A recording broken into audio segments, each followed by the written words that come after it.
नमस्कार बहनों और भाइयों।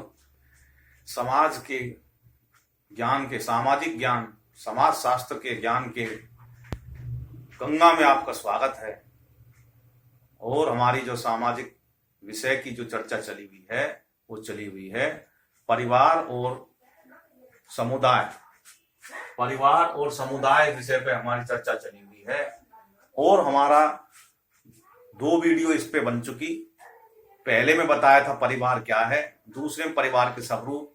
मैंने कहा था थोड़ा कुछ भी इसमें बचा होगा तो मैं एक अन्य वीडियो में बताऊंगा। तो इसमें परिवार के जो आधुनिक आज के कारणों के कारण परिवार का जो स्वरूप है वो थोड़ा सा और अलग है। कुछ पुराना जो समाज के अनुसार परिवार का थोड़ा सा स्वरूप का हिस्सा बच गया था, उसमें हम इसको बताएंगे, समझाएंगे कि वो क्या है। तो देखिएगा, वीडियो को लाइक करें, आखिरी तक देखें और जो है इसको शेयर करें और चैनल को सब्सक्राइब करें। मेरा चैनल ढूंढने के लिए ज्यादा मेहनत करने की जरूरत नहीं है। अपने यूट्यूब के सर्च वाले एरिया में लिखना होगा @mister Porus, @mister MR mister और POURSH पोरस लिखते ही चैनल आ जाएगा। उसको सब्सक्राइब करें, घंटी के बटन को दबाएं।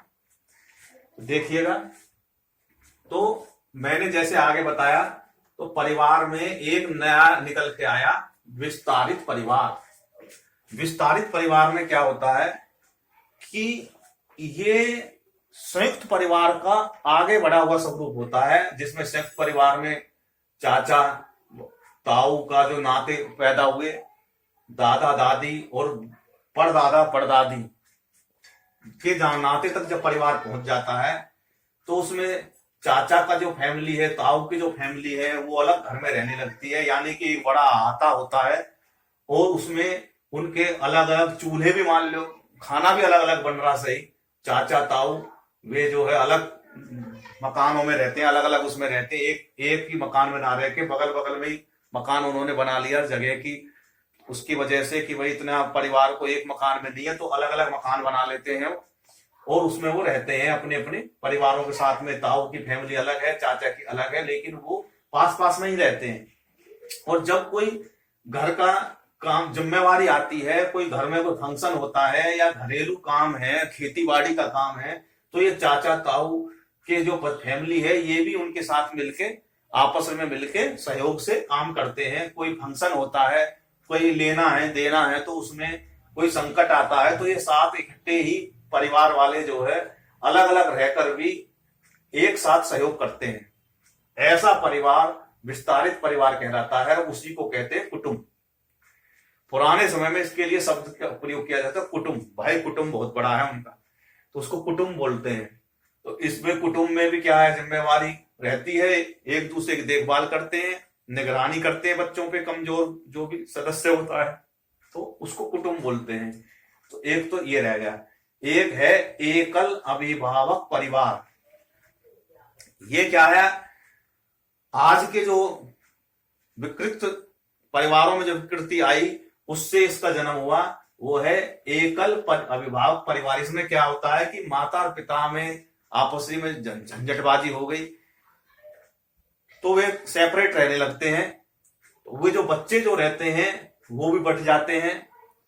माता पिता में से कोई एक या तो उनकी जिम्मेवारी निभाता है या उनमें से एक बच्चे को तू रख, एक को मैं रखूं।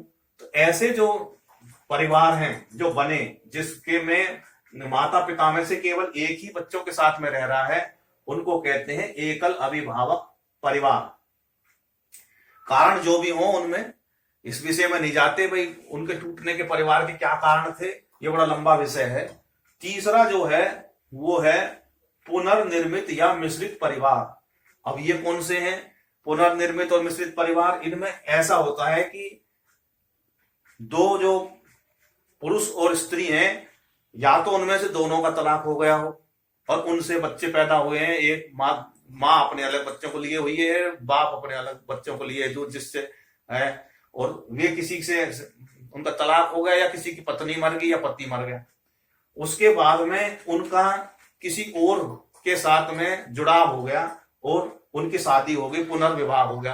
तो ऐसे जो परिवार हैं जो अपने साथ में बच्चे लेके आए हैं, या उस जो जिस पति से उसकी शादी हुई उसके भी पहले से ही बच्चे हैं, और अपने साथ में भी वो स्त्री जिससे विवाह हो वो भी अपने साथ में बच्चे ले आई, तो ऐसे जो परिवार निर्मित हुआ वो हुआ पुनर्निर्मित या मिश्रित परिवार। और उसमें अपने जो बच्चे जो अन्य पुरुष के या स्त्री के हैं वो इकट्ठे होकर पुनर्विवाह की स्थिति में एक साथ रहते हैं।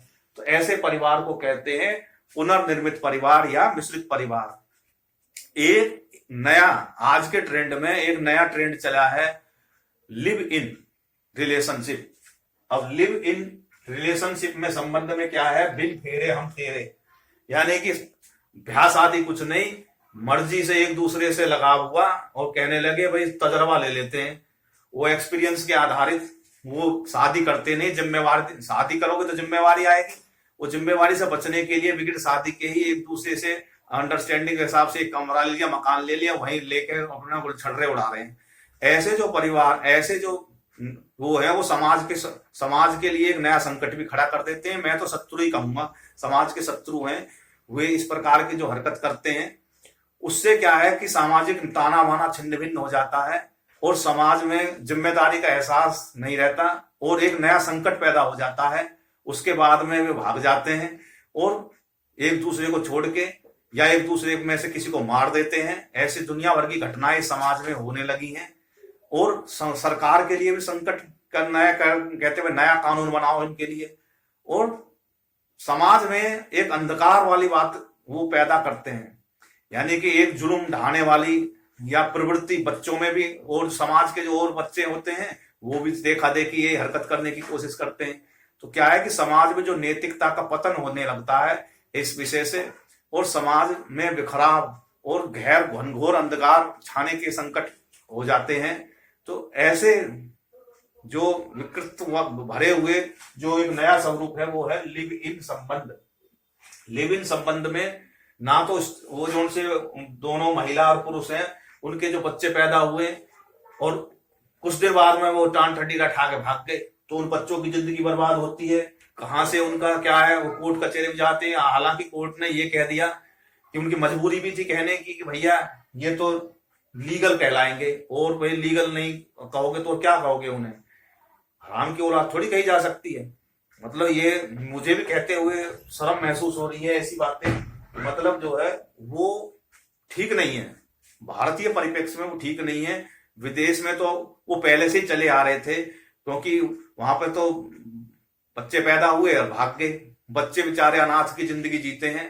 तो इस प्रकार के जो संबंध हैं उनको लिव इन संबंध बोलते हैं। ये भी एक नया ट्रेंड निकल के आ रहा है। तो इस वीडियो में मुझे इतना ही बताना था कि वो जो परिवार का जो अलग अलग स्वरूप हैं उनमें नए स्वरूप और कौन कौन से होते हैं, और अगला विषय हम उठाएंगे समुदाय का। इसी के साथ में इस वीडियो को समाप्त करते हैं। और अब मैं पहले भी कह रहा हूं कि ये वीडियो को आप शेयर करें, क्योंकि ज्ञान का जो विषय है वो एक जगह नहीं ठहरना चाहिए, वो फैलता रहना चाहिए। तो इसी के साथ हम आपको धन्यवाद करते हैं। आप जो है इस वीडियो को देखें ध्यान से और अपना ज्ञान बढ़ाएं। बहुत बहुत धन्यवाद। बोलो भारत माता की जय। जय हिंद।